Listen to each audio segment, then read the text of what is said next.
Welcome to Fake Love and Flying Monkeys, the podcast where fake love is exposed. I'm Nova Gibson and I am your host. I'm the principal counsellor at Brighter Outlook Narcissistic Abuse Counselling.com.au. This space is dedicated to helping you reclaim your worth and understand the impact of toxic relationships with suspected narcissists.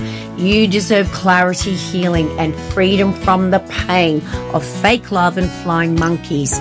So please leave a review and grab a copy of my book, Fake Love, Understanding and Healing from Narcissistic Abuse. Let's uncover the truth and take back your power. Hi everyone and welcome to another episode of Fake Love and Flying Monkeys, Narcissistic Parents. Why do you still feel guilty as an adult setting boundaries with them? Why is it that now that you're not that little child anymore, you still can't seem to say no to them and you still tolerate all of those passive-aggressive little chips away at your self-esteem? And those of you with a narcissistic parent will know exactly what I am talking about. It's real. You can be 30, 40, even 50 or 60 and still feel like a little kid when your narcissistic parent gives you that look or uses that guilt-loaded voice. You know you're grown. You know you have every right to say no, but the second you try to set a boundary, boom, guilt, shame, anxiety, and you're suddenly questioning everything. Sound familiar? Okay, let's talk about why that happens. Why it's so freaking hard to set boundaries with a narcissistic mother or father, even when you know that you should. Spoiler alert, guys, it's not because you're weak. It's because you were conditioned. And that conditioning has a name, FOG. That's an acronym which stands for fear, obligation, and guilt. Let's talk about the FOG. FOG, as I said, stands for fear, obligation, and guilt. And let me tell you, narcissistic parents are absolute experts at using all three. They don't need chains or threats. They just plant these emotions in you from a very young age, and boom, you are hooked.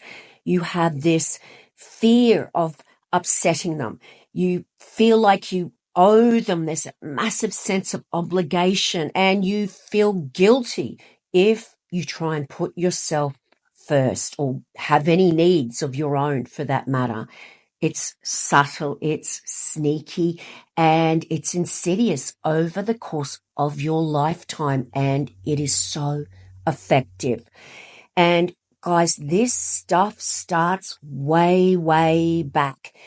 This isn't something that just started last week. Nope.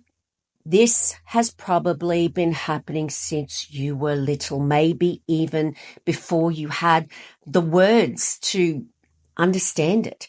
You may remember things like, after everything I do for you, this is how you treat me, or you're just being selfish. Or maybe you remember this one, don't embarrass me in front of people. And what does that teach a kid? That their needs don't matter, that love is conditional, that your main job in life is to keep your parent happy, no matter what it costs you. Fast forward to adulthood, and guess what? Those patterns don't magically disappear. They stay with you. They grew up with you. Here is a textbook example from one of my lovely clients. By the way, guys, if you'd like to have a one-on-one Zoom counseling session with me online, no matter where you are in the world, please just see my website link in the description. Now, let's just call her Sarah, and the situation she was in, I'm going to call the Sunday guilt. So Sarah's 38. She's married with 2 kids and a solid career. She has a profession, but every Sunday she drives an hour to have lunch with her mum. Not because she wants to, not because she enjoys it, but because she feels like she has to. One time she tried to skip it for a much needed rest day. Her mum hit her with, "I guess I'm just not important anymore. You have your own little family now." Ouch. Cue instant guilt. So what happened? Of course, Sarah packed up the kids and went anyway. Classic fog. Her mum didn't yell or threaten. She just twisted the knife with guilt and obligation. And it worked. Here's another example that many of you might recognize. I'm going to call this person James, and the situation I'm calling still walking on eggshells. Now, James is 45 and he runs his own company. He's successful, but his dad still makes him feel like this scared 10-year-old. Well, growing up, James's dad had a temper. Yelling, slamming doors, the silent treatment, you name it. Now, even though they live on opposite sides of the country, James still gets anxious before every single phone call with his dad. And when his dad disapproves of something, which was normally everything, James backpedals fast. He knows it's messed up, but his body doesn't care. He's that child again. That childhood fear kicks in like it's happening all over again, because trauma doesn't care about your age. Until you heal it, it keeps replaying. So why does setting boundaries with that toxic parent feel so wrong? Why does it feel just so hard to do? Well, here's the kicker. Narcissistic parents don't raise you to have boundaries. They raise you to serve them. They make compliance feel like love. They twist independence into rejection. So the moment you try to say no, it feels like you're being cruel. Even if it's something small like skipping a visit or not answering a text right away, you feel this wave, this surge of guilt, like you've done something terribly wrong. But you haven't. You're just finally putting your needs on the table. And because that was never allowed before, it feels wrong. And here is yet another example from one of my other beautiful clients. I'm going to call her Maya. And this situation I have aptly called the obligation trap. So Maya's 34 and her mum has always said things like, "Oh, you're all I have." Well, now as an adult, Maya's carrying the emotional weight of her mother's loneliness, her finances, bad decisions, you name it. When Maya thought about taking a break from the relationship to focus on her own mental health, the guilt just flooded in. Well, what kind of daughter abandons her mum? That's what she could imagine her mother saying. This was what Maya was thinking. But that's not love talking, guys. That is years of manipulation. That is obligation dressed up as duty. Now, to make sure that the fog is particularly effective, the narcissistic parent has numerous tricks that they use. They don't usually scream, "I'm manipulating you." Instead, they pull from a toolkit of quiet but deadly tactics. Here are a few of their greatest hits. Number 1. Only being nice when you do what they want. Number 2, offering money but attaching strings. Number 3, playing siblings against each other. Classic one, that. Number 4, creating drama every time you gain just a little bit of independence. Number 5, spreading gossip or lies if you pull away. And number 6, pretending to be the victim so others turn against you. And these strategies work, especially if you've been trained to doubt yourself your entire life. Now, sometimes, or actually a lot of the time, your friends or your partner may not get it. They might not see what you see in that toxic parent, because that toxic parent is showing them a very different side to manipulate them and to create a wedge, if they can, between you.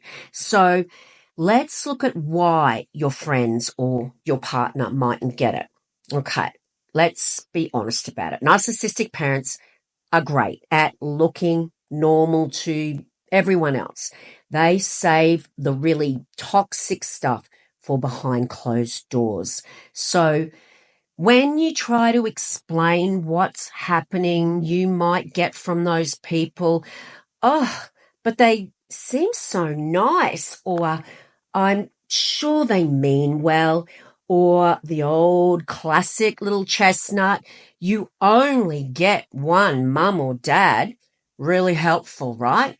And all this just makes you feel more isolated, which is why having a community that gets it, whether that's narcissistic abuse, trauma informed therapist, coach, or online support group, is just so important.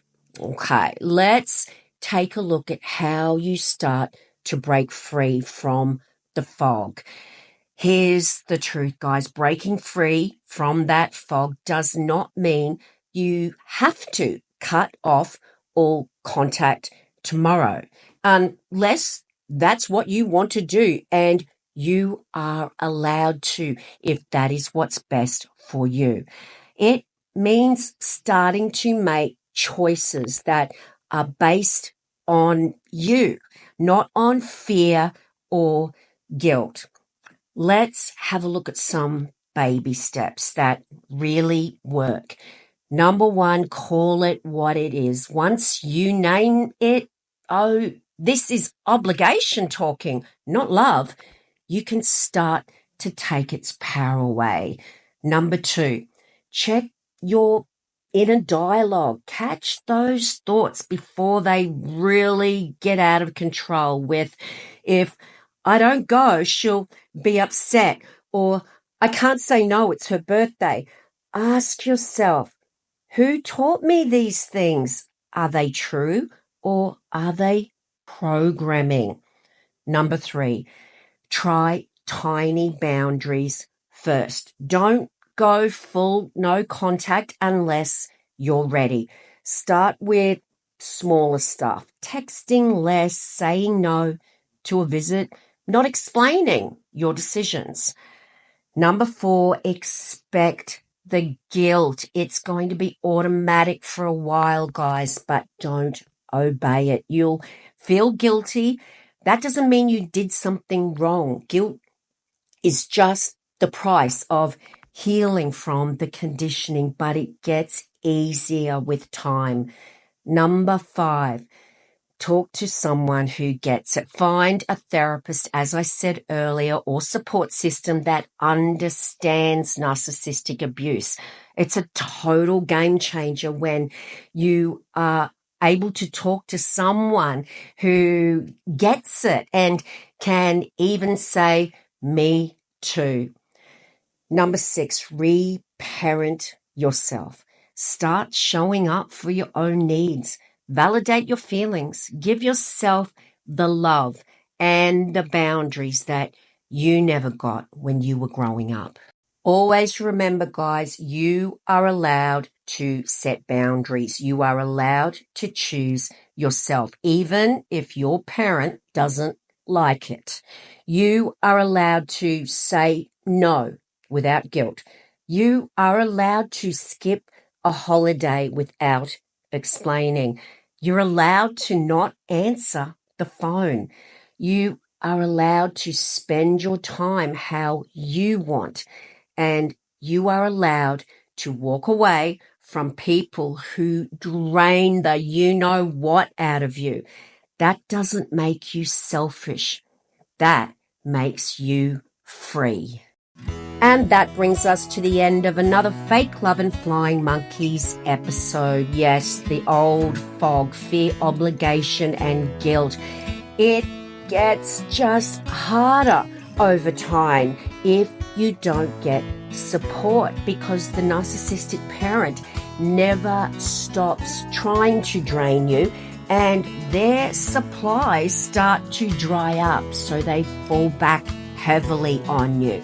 But with the right support, you can put boundaries in place and have peace in your life. Now, if you would like to have a one-on-one session with me online, Zoom, no matter where you are in the world, please see my website link in the description, where you'll also find a link to order your very own copy, or you can download the audio of my best-selling book, Fake Love.